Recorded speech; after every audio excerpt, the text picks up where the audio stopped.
ಇನ್ನು ಬಹುಭಾಷಾ ನಟ ಪ್ರಕಾಶ್ ರಾಜ್ಗೆ ಮತ್ತೊಂದು ಸಂಕಷ್ಟ ಎದುರಾಗಿದೆ. ಅವರ ಹೆಸರಲ್ಲಿ 4 ವೋಟರ್ ಐಡಿಗಳಿವೆ ಅಂತೆ. ಈ ಆರೋಪ ಕೇಳಿ ಬಂದಿದೆ. ಕರ್ನಾಟಕ, ತಮಿಳುನಾಡು, ತೆಲಂಗಾಣ ಹೀಗೆ 4 ವೋಟರ್ ಐಡಿಗಳು. 4 ಕಡೆಗಳಲ್ಲಿ ಗುರುತಿನ ಚೀಟಿಯನ್ನು ಹೊಂದಿದ್ದಾರೆ ಅನ್ನುವಂಥ ಆರೋಪ. ಇದಕ್ಕೆ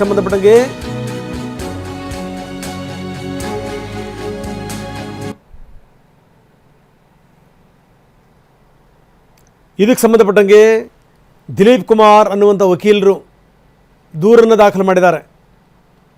2019ರಲ್ಲಿ ಮೊದಲು ಹಲಸೂರು ಠಾಣೆಗೆ ಇವರು ದೂರು ಕೊಟ್ಟಿದ್ದರು, ಕ್ರಮ ಕೈಗೊಳ್ಳಲಿಲ್ಲ. ಹೀಗಾಗಿ ಪೊಲೀಸ್ ಆಯುಕ್ತರಿಗೆ ದೂರು ಕೊಟ್ಟರು. ಅದಾದಮೇಲೆ ಕೇಂದ್ರ ಚುನಾವಣಾ ಆಯೋಗಕ್ಕೂ ಕೂಡ ದೂರನ್ನು ಕೊಟ್ಟಿದ್ದರು. ಎಲ್ಲೂ ಕ್ರಮ ಕೈಗೊಳ್ಳದ ಕಾರಣ ಕೋರ್ಟ್ಗೆ ಹೋಗಿದ್ದರು ಈ ವಕೀಲರು. 48ನೇ ACGM ನ್ಯಾಯಾಲಯ ಸಮನ್ಸ್ ಜಾರಿ ಮಾಡಿತ್ತು. ಆ ಸಮನ್ಸ್ಗೆ ಉತ್ತರ ಕೊಟ್ಟಿರಲಿಲ್ಲ. ಹೀಗಾಗಿ ಅರೆಸ್ಟ್ ವಾರೆಂಟ್ ಜಾರಿ ಆಗಿದೆ.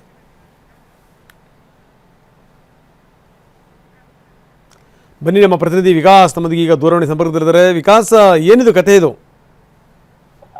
ಈಗ ಪ್ರಕಾಶ್ ರಾಜ್ ನಟ ಏನಿದ್ದಾರೆ, ಇವರು 4 ಕಡೆಯಲ್ಲಿ ವೋಟರ್ ಐಡಿಯನ್ನ ಪಡೆದುಕೊಂಡಿರುವಂತಹ ಒಂದು ಕೇಸ್ ಇದಾಗಿರುವಂತದ್ದು. 4 ಕಡೆಯಲ್ಲೂ ಕೂಡ ಇವರು ವೋಟರ್ ಐಡಿ ಇದೆ ಅಂತ ಹೇಳಿ ವಕೀಲ್ ದಿಲೀಪ್ ಕುಮಾರ್ ಅವರು ಮೊದಲಿಗೆ ಹಲಸೂರು ಪೊಲೀಸ್ ಠಾಣೆ 2019ರಲ್ಲಿ ದೂರನ್ನು ಕೂಡ ದಾಖಲಿಸಿದ್ರು. ಆದ್ರೆ ಪೊಲೀಸರು ಯಾವುದೇ ರೀತಿಯಿಂದ ಕ್ರಮ ಕೈಗೊಂಡಿಲ್ಲ. ನಂತರ ಕಮಿಷನರ್ಗೂ ಕೂಡ ದೂರನ್ನ ಕೊಟ್ಟಿರ್ತಾರೆ. 4 ಕಡೆಯಲ್ಲಿ ಇವರು ವೋಟರ್ ಐಡಿಯನ್ನ ಪಡ್ಕೊಂಡಿದ್ದಾರೆ. ಇದ್ರ ಬಗ್ಗೆ ದೂರನ್ನ ದಾಖಲಿಸಿಕೊಂಡು ತನಿಖೆಯನ್ನ ಮಾಡಬೇಕು ಅಂತ ಹೇಳಿ ಹೇಳಿರ್ತಾರೆ. ಸೊ ಅದಕ್ಕೂ ಕೂಡ ಯಾವುದೇ ರೀತಿಯಂತ ಪ್ರತಿಕ್ರಿಯೆ ಬರದ ಕಾರಣದಲ್ಲಿ ದಿಲೀಪ್ ಕುಮಾರ್ ಅವರು ಕೋರ್ಟ್ ಮೊರೆ ಹೋಗಿ ಸದ್ಯ ಈಗ 8th ACGM ಕೋರ್ಟ್ ಅವರಿಗೆ ಸಮನ್ಸ್ ಅನ್ನ ಇಶ್ಯೂ ಮಾಡಿತ್ತು. ಸಮನ್ಸ್ಗೂ ಕೂಡ ಯಾವುದೇ ರೀತಿಯಂತ ಉತ್ತರವನ್ನ ಪ್ರತಿಕ್ರಿಯೆಯನ್ನ ನಟ ಪ್ರಕಾಶ್ ರಾಜ್ ಕೊಟ್ಟಿರ್ಲಿಲ್ಲ.